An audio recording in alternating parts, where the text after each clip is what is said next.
तो क्वेश्चन करते हैं, find the equation of ellipse with focus at 1 1।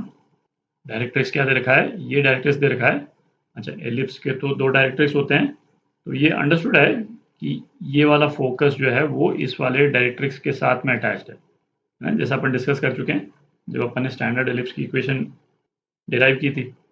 और एक्सेंट्रिसिटी हमको क्या दे रखी है, 0.5। एक डायग्राम बनाते हैं। तो ये एक्स वाई एक्सिस हो गया, अपने को फोकस क्या दे रखा है, 1 1 पे ना। यहाँ अप्रॉक्सीमेटली बना लेते हैं, ये 0.11 फोकस एफ। अच्छा, डायरेक्ट्रिक्स क्या है, 3x + 4y - 12, 3x + 4y - 12 = 0। तो ये लाइन जो है कुछ इस टाइप की बन जाएगी, x = 0 पे y 3 है, y = 0 पे x 4 है, तो अप्रॉक्सीमेटली कुछ इस टाइप की डायरेक्ट्रिक्स हो जाएगा। अच्छा, डायरेक्ट्रिक्स के परपेंडिकुलर फोकस से पास करती हुई लाइन है ना, ये मेजर एक्सिस हो जाएगी। ठीक, तो अपना जो एलिप्स जो बनेगा है ना, अप्रॉक्सीमेट शेप, इसका अप्रॉक्सीमेट शेप जो है वो कुछ इस टाइप का बन जाएगा, दिख रहा है। फोकस और डायरेक्ट्रिक्स के बीच में से है ना, ये एलिप्स इस तरह से पास करेगा, नॉन स्टैंडर्ड इक्वेशन आएगी है ना, ये भी क्लियर ही है। इस एलिप्स के जो दोनों एक्सिस हैं, मेजर एक्सिस और माइनर एक्सिस, वो एक्स और वाई एक्सिस नहीं है। ठीक, तो बेसिकली कोई भी पॉइंट यदि अपन ले लें एलिप्स पे एच के है ना, यहाँ पे सपोज ये पॉइंट ले लिया है ना, पॉइंट पी, तो इस पॉइंट का डिस्टेंस एफ से, फोकस से, अपॉन इस पॉइंट का डिस्टेंस इस वाली लाइन से, डायरेक्ट्रिक्स से, इस पॉइंट को पी एम, इसको एम बोल देता हूँ। तो ये पी एम है ना, ये किसके, ये ई के बराबर होगा, एक्सेंट्रिसिटी के बराबर है ना, बेसिक डेफिनेशन एलिप्स की। तो पी एफ है ना, पी एफ क्या हो जाएगा, h - 1 square plus k - 1 square equal to eccentricity कितना दे रखी है, 0.5 mod of distance of h के डायरेक्ट्रिक्स से। तो ये क्या आ जाएगा, 3h + 4k - 12 upon √3 square + 4 square 5। ठीक, ये एक्चुअली बेसिक इक्वेशन आई गई है ना एलिप्स की। अब इसको स्क्वायर करके आप है ना रीअरेंज करेंगे तो फाइनल इक्वेशन आ जाएगी। ये जो फाइनल इक्वेशन है कुछ इस फॉर्म की आएगी, जो कोनिक्स की जनरल इक्वेशन होती है, ax² + by² + 2h xy + 2gx + 2fy + c = 0। अच्छा, ये स्टैंडर्ड इक्वेशन नहीं है, तो इस वाले केस में है ना ये वाली टर्म भी आएगी, एक्स वाई वाली जो टर्म है ना, ये भी आएगी, जो कि एलिप्स की स्टैंडर्ड इक्वेशन में ये वाली टर्म नहीं आती है, क्योंकि इसको स्क्वायर करेंगे ना, है ना, इस वाली टर्म को स्क्वायर करेंगे तो आप देख ही रहे हैं है ना, एक एच के वाली टर्म भी आ जाएगी। तो इस तरह की इक्वेशन जब निकल जाए तो ये चेक करने के लिए है ना, बाकी पैरामीटर्स करेक्ट हैं कि नहीं तो कैलकुलेशन से मालूम चलेगा, बट रफली चेक करने के लिए कि इलिप्स की ही इक्वेशन है ना, अपन कैसे चेक करते हैं, एच स्क्वायर जो भी आपका रिजल्ट आएगा उसमें एच स्क्वायर जो है वो ए बी से कम होना चाहिए, है ना, ये अपन डिस्कस कर ही चुके हैं। तो ये एक टेस्ट आप लगा सकते हैं है ना, इसको जब भी एक्सपैंड करके आप फाइनल इक्वेशन लिखें। ठीक, तो इक्वेशन करते हैं है ना, दो एलिप्स की इक्वेशंस दे रखी है अपने को ये सारे पैरामीटर्स निकालने हैं एलिप्स के रिस्पेक्ट में है ना, जितने वेरिएबल्स हैं, ये कोऑर्डिनेट्स हैं, ये सारे निकालने हैं। तो पहली इक्वेशन लेते हैं अपन, 9x² + 4y² = 36।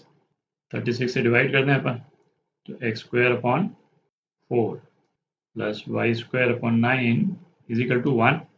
तो ये क्या हो गया, x² upon 2 square + y² upon 3 square = 1। तो दिख ही रहा है कि a जो है वो क्या है, 2 है, और b जो है वो 3 है। तो इलिप्स का नेचर जो है वो क्या हो गया, वर्टिकल एलिप्स हो गया। आप देख लें, a जो है वो b से कम है। तो थोड़ी जगह कर लेते हैं है ना, इलिप्स को एक बना भी लेते हैं एक बार डायग्राम। तो ये वर्टिकल एलिप्स बना लिया अपन ने।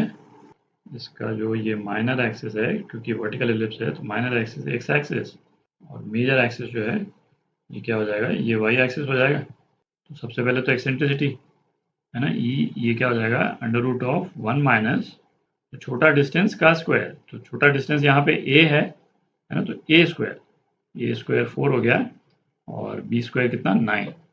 तो ये क्या हो गया, √5/3 ठीक, इसकी जो वैल्यू आ जाए। फिर क्या निकालना है अपने को, coordinates of focus. Vertical ellipse के केस में फोकस जो है वो किस डिस्टेंस पे होता है, ये होता है BE पे, है ना। इसके कोऑर्डिनेट जो है वो क्या है, 0 BE और 0 -BE। तो फोकस यदि अपन लिखेंगे, फोकस क्या हो जाएगा, F1 लिख रहे हैं ना, इसको F1 बोल देते हैं, इसको F2 बोल देते हैं।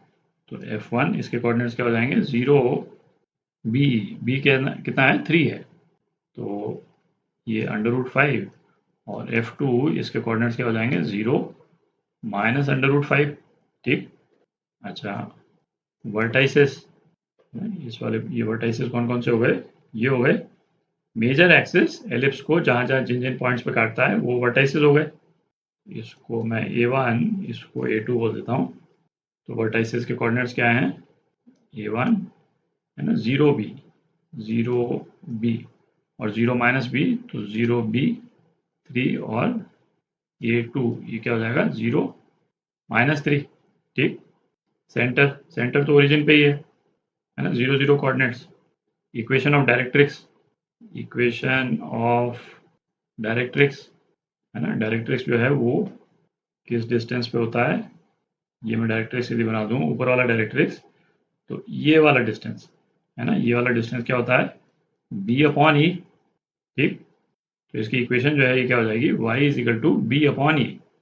ठीक, तो एक डायरेक्ट्रिक्स पे ये हो गया, y = 3/√5/3, तो ये क्या हो गया, 9/√5।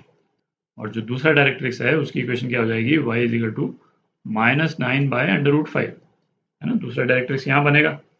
ठीक, length of semi major and minor axis, तो ये सेमी मेजर एक्सिस ये क्या है, B है बेसिकली, और सेमी माइनर एक्सिस है ना, A है। तो B और A की तो वैल्यू अपन निकाल ही चुके हैं। सेमी मेजर एक्सिस 3 और सेमी माइनर एक्सिस की लेंथ जो है वो 2 हो जाएगी। ठीक, अच्छा, equation and length of latus rectum, तो पहले तो इक्वेशन लिखते हैं, equation of latus rectum. Latus rectum की दो लाइंस कौन कौन सी हो गई, एक तो ये हो गई, एक ये हो गई। तो इक्वेशन जो है वो क्या हो जाएगी, y = ±√5, है ना। B कितना है, √5 के बराबर, ये अपन निकाल ही चुके हैं यहाँ पे। और लेंथ ऑफ लेटस रेक्टम, ठीक, ये क्या हो जाएगा, वर्टिकल एलिप्स के केस में क्या होता है, 2a² B। हॉरिजॉन्टल एलिप्स के केस में अपन निकाला था 2b² A। वर्टिकल एलिप्स के केस में 2a² B। तो ये क्या हो जाएगा, a² है 4, 4 × 2 8/B, B कितना है, 3। ये लेंथ ऑफ लेटस रेक्टम हो गया। ठीक, दूसरी इक्वेशन नेक्स्ट वीडियो में करेंगे।